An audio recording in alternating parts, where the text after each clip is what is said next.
the bond, which is currently set at $50,000.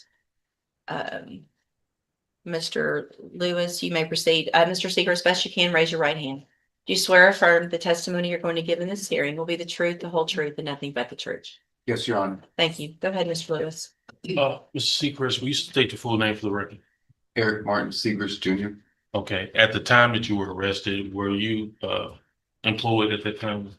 I actually I had a job interview for Walmart the next day and I missed it.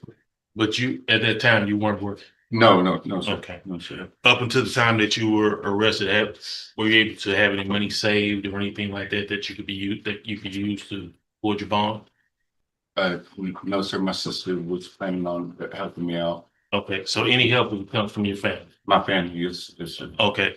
Now, the employment opportunity that you did speak of, is that still available to you? Yeah, as soon as I go home. Like she actually asked about me yesterday morning.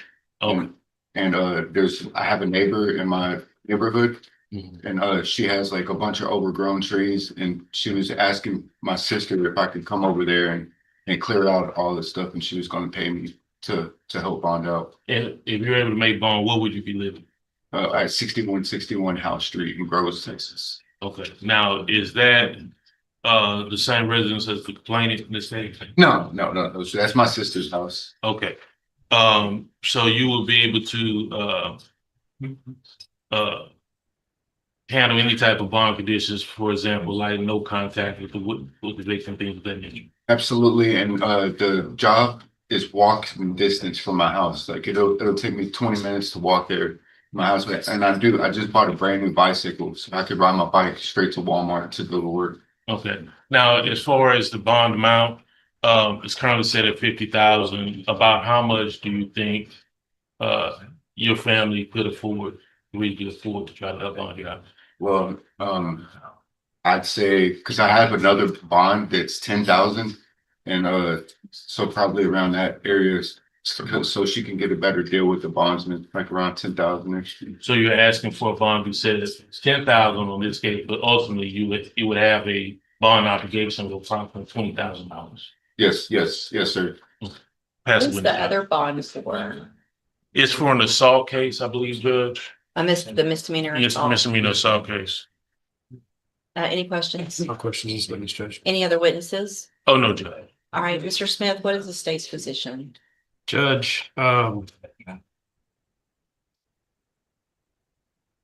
this was a case where he broke into this house, sliced his arm very badly on the window, trying to break through the window, assaulted the victim in the case, stole her phone, and ran away after the police had been called. They were able to find him because they used to track my iPhone. It's family violence. They were living together at the time. We have had contact with her before last on this, so we would be opposed to a bond eviction. And just for the record, I'm taking judicial notice of the court's file. It does include the probable cause affidavit, and so I have reviewed that as well.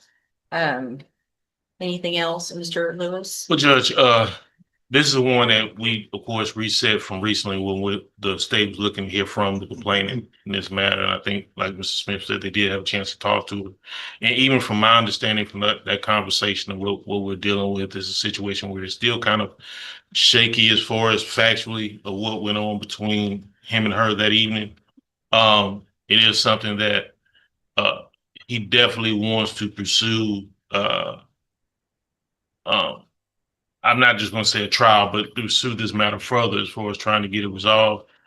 He does have plans to hire his own attorney, who is Mr. Parker. He's going now, but that's initially who the family's going to try to help hire for him.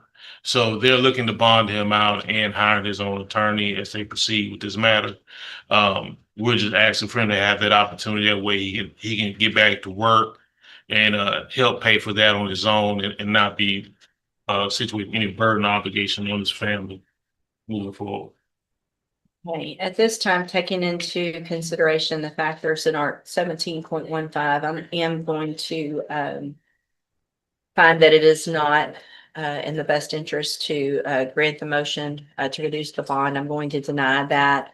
The underlying facts, the testimony today. And so what we'll do is get it set as quickly as possible. If the family hires Mr. Parker, great. If not, then Mr. Lewis obviously will remain as your attorney and move forward with going through discovery, and we'll get it set for an announcement and move forward as however you guys plan to at that time. Okay. Okay, Thank go you. back with the bailiff. All right, sir, again, you're Eric Seagris Jr. Yes, ma'am. And Mr. Lewis, will your client waive the formal reading of the indictment? He does, Judge. Mr. Segrist, in cause number 25 DCCR 1836, you're charged with the second degree felony offense of burglary of a habitation from October 24th of 2025. And how do you plead to that charge? Guilty. Are you pleading guilty freely and voluntarily? Yes, Your Honor. And are you pleading guilty because you did what they charged you with? Yes, Your Honor. I have here on the tablet some documents that have your signature on them that the state has marked as exhibit number 1. Before you signed these, did you go over them with Mr. Lewis? Yes, Your Honor. The documents that you signed today, did y'all go over those? Yes, yes. Your And do Honor. you fully understand them? Yes, Your Honor. And do you understand if I follow the agreement that you've made with the district attorney, that you'll be giving up any right to appeal? So if I follow the agreement, you can't change your mind later. Do you understand? Absolutely. And it looks like the agreement that you've reached is for a 10-year term in prison, but that would be probated. You'd be on probation for 5 years. You would be ordered to pay a $500 fine and to follow all of the rules and conditions of probation. Do you understand? Yes, ma'am. Hold on. Do you also understand that if you're not a U.S. citizen, a plea of guilty or no contest may result in your deportation, exclusion from admission to the country, or denial of naturalization under federal law? Yes, Your Honor. State tenders number 1. No objection, Judge. It's admitted. Is there any evidence that Mr. Segrist is not competent? No, Judge. All right, sir. Did you have a question? Yes, ma'am. About my mental health, I was wondering, would I be sent to like Spinal Tap so I can get the right kind of medications? So here's what's going to happen. Absolutely. If there's any kind of issues, that's exactly what probation is for, is to help you get past any issues. What I'm going to do is reset your case for sentencing. And the probation department will do a pre-sentence report. And I'll ask them to do any kind of evaluations if they can between now and then. Yes, ma'am. Any help that you need, I'll order it as a condition of your probation. And so we'll take care of all of that when we come back for sentencing. Because I'm schizophrenic and I wanted to get help with like mental health use. All right, we'll get all, yes, we absolutely, I appreciate that you're letting me know that. Probation is over there now. She's making a notation of it so that they'll discuss that with you when they come out to do that pre-sentence report, and we'll have a plan in place when we come back for sentencing. Yes, ma'am. Okay, you can go back with the bailiff.